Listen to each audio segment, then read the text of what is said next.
What's up, foodies? One of my favorite times of the year is peach season, and I'm lucky to live just a few hours away from where I can pick peaches right off the tree.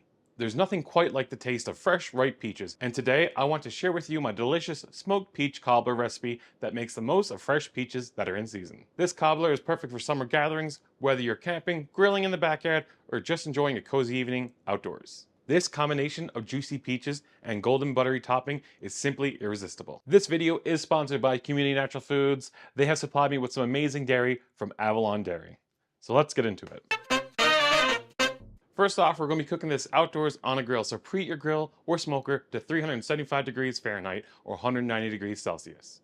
Personally, I prefer a smoker as it adds a nice smoky flavor to the cobbler. Now we need to peel 8 to 10 large peaches and remove the pits. Then chop the peaches into roughly ½ inch cubes or slices and transfer to a large pot. Then sprinkle ½ cup of brown sugar over the peaches and add ½ cup of water.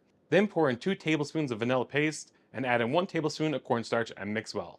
Place your skillet on a medium-high heat, stirring occasionally until the sugar dissolves and the peaches soften slightly and the mixture thickens. This should only take a few minutes. Once thickened, remove your peaches from the heat and place it to the side. Now take ½ cup of butter and place it in a cast iron pan or an oven-proof pan that you have. First, we're going to brown our butter. Place the pan over medium heat, stirring occasionally. Once it turns a golden brown and has a nice nutty aroma, it takes about 3 to 5 minutes. Remove it from the heat immediately to prevent it from burning. Now, browning the butter is a simple process that enhances the flavor by giving it a nutty, caramelized taste, and it's going to bring your peach cobbler to another level. Once our butter is browned, in a large bowl, mix together 1½ cups or 220 grams of all-purpose flour, add in 3/4 cup or 120 grams of brown sugar, 2 teaspoons of baking powder, and a 1/4 teaspoon of salt. Then pour in 1½ cups of milk, 2 tablespoons of vanilla paste, and mix until just combined. Transfer the batter mixture into the cast iron pan with the brown butter and spread it towards the edges, but do not mix it with the butter. Now, don't make the mistake I did by adding the peaches first. I was distracted by the camera and ensuring it was in focus, so I added the peaches before the batter. Now, while my cobbler will still turn out fine, adding the batter first allows it to rise around the peaches as they cook, creating a perfect texture and presentation. Now, evenly spread the peaches and syrup from the pot that we cooked earlier over the batter, leaving some gaps for the cobbler topping to rise through. Now place onto a smoker and bake at 375 degrees Fahrenheit or 190 degrees Celsius for about 40 to 45 minutes. Now your peach cobbler is done when it is golden brown and springs back when pressed lightly.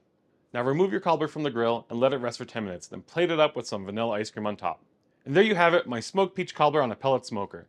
Make sure you make this for your friends and family and let me know how it turns out in the comments below. I want to tell you about my new best-selling cookbook, The Food-Dee Odyssey, Totally Greek, which is now available. From mouth-watering moussaka to crispy cheese pies, every recipe is crafted with passion and love, inspired by years of working in Greek restaurants and my months of travels all over Greece. You can grab your copy in the description below. And if you like this video, give a thumbs up, a subscribe down below, and until next time, Food-Dee out.